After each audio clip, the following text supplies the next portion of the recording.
¿Qué tal? Muy buenas tardes, Marta. Lo hemos comentado a lo largo de toda la tarde. Sabemos que Israel consume poco petróleo, entre comillas. Nos decía también un invitado justo antes que era una sexta parte de lo que consume España. Para que nos hagamos una idea, son varios cientos de miles de barriles diarios. No estamos hablando ni siquiera de 1 millón de barriles, que más o menos sería lo que consume España. ¿Qué consecuencias podría tener un embargo petrolero a Israel? Que todavía, insisto, no se ha confirmado. Lo único que sabemos es que Irán lo ha planteado. ¿Cuáles pueden ser las consecuencias, Miguel Ángel?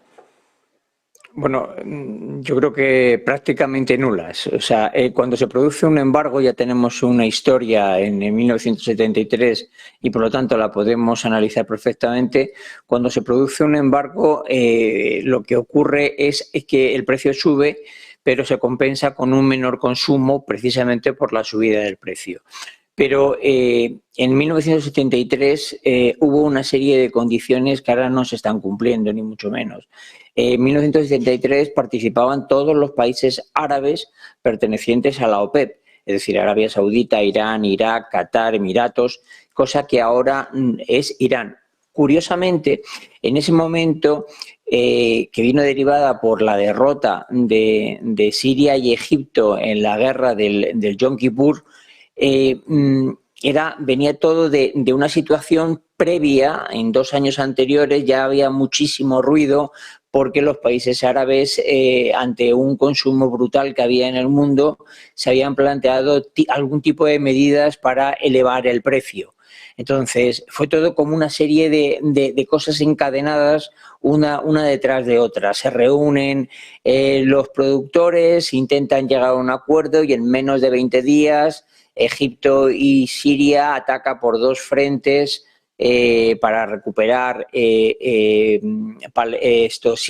Sinaí y los Altos del Golán, que los habían perdido en la guerra de 1967. La situación es completamente diferente y además no nos olvidemos que los árabes, a pesar de todo, son conscientes de que quien está detrás de todo esto es Irán, porque no es una situación que haya empezado Israel. De hecho, yo creo que hay un error estratégico comunicativo brutal por parte de Israel, porque posponiendo la respuesta, lo único que está haciendo es haciendo todavía más mártir a Hamás, que es quien no está permitiendo que los civiles abandonen las zonas que han dicho que van a atacar.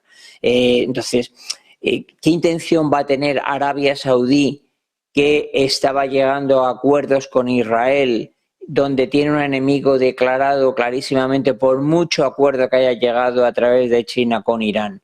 Pues ninguno, sobre todo porque su principal aliado es Estados Unidos y una subida brutal del precio del petróleo no le beneficiaría.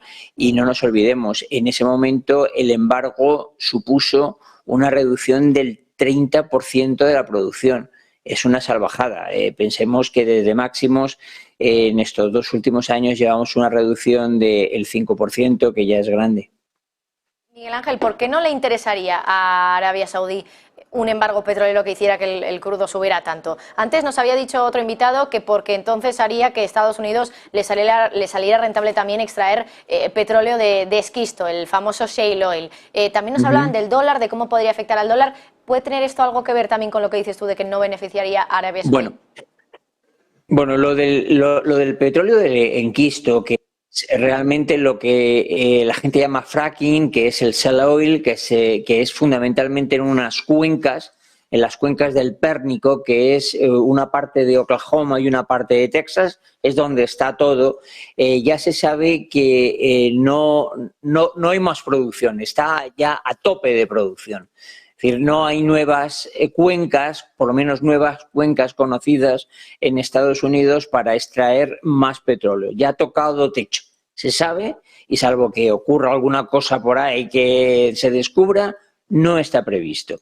Por lo tanto, la producción del petróleo del shale oil no puede subir más. La tienen ahora mismo a tope. Ellos tienen un break-even de aproximadamente, dependiendo qué pozos, pero están entre los 42 y los 48 dólares de break-even. Por lo tanto, a los precios actuales ya les interesa. Ya en su momento, recordemos que Arabia Saudí intentó eliminar esa competencia provocando una reducción brutal del precio con el propósito de que no les fuese interesante y quebrar ese tipo de compañías que tenían bonos que iban a vencer y por lo tanto, pues bueno, no lo consiguió. No consiguió que quebrasen ese tipo de compañías, el petróleo bajó de una manera brutal, todo esto antes del COVID, es una guerra perdida. Entonces, a los saudíes no les interesa que el precio se dispare, porque si el precio se dispara, la economía mundial ya que está al borde de entrar en una recesión, si no ha entrado ya, depende de las fuentes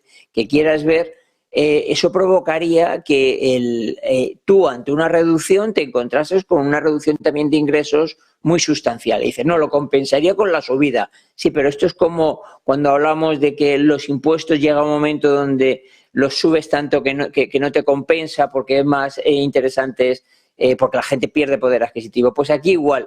Arabia lo que quiere es un barril en el entorno de los $80. Ellos tienen un break-even bastante bajo. Con esa cantidad de dinero ganan más que suficiente y mantienen, digamos, a sus clientes. A Arabia no le interesa bajo ningún concepto embargos ni cosas raras que además puedan perjudicar a su principal aliado, que es quien le está suministrando armas, que es Estados Unidos.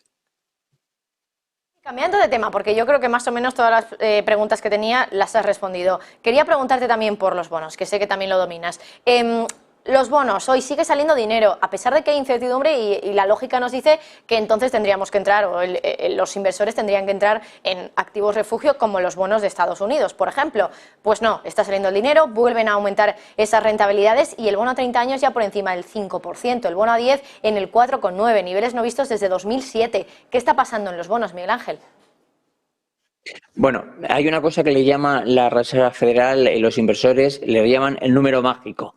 Es curioso, hoy en el Wall Street Journal, todo aquel que lo quiera ver, es un artículo de lo más llamativo. Pero bueno, yendo a la parte más sencilla de la historia. El inversor, cuando tiene que posicionarse en activos de protección, no se compra billetes. Dice, yo quiero posicionarme en una moneda que me quite presión, el dólar. ¿De acuerdo? Bueno, pues si me presiono en dólar, lo que hago es comprar bonos. Si compro bonos, ¿qué hago? Bajo el precio. Los abarato, por así, mejor dicho, los encarezco. Hago que sea más fácil comprarlo. Pero claro, hay otro tipo de activos. El comprador antiguo ya no está. Se encuentra con que en una determinada posición se puede perjudicar a la economía americana y entonces lo contrarresta. Y entonces te encuentras que en esa ley de la oferta y la demanda, el bono se te abarata o se encarece para el país. Es que aquí lo de abaratamiento y encarecimiento a mucha gente le puede resultar complicado de entender, ¿no? Pero lo que está ocurriendo al fin y a la postre es que lo que podía ser un activo refugio no lo es tanto. Y como no lo es tanto, hay que pagar menos por él, es decir, te da mayor rentabilidad, que es lo que está pasando ahora mismo. Bueno, pues queda claro, Miguel Ángel Temprano, experto en geopolítica, pero también en otros muchos asuntos, como por ejemplo el mercado de renta fija o el mercado en general. Gracias, Miguel Ángel, un día más. Nada, un abrazo, hasta luego. Bueno, seguimos.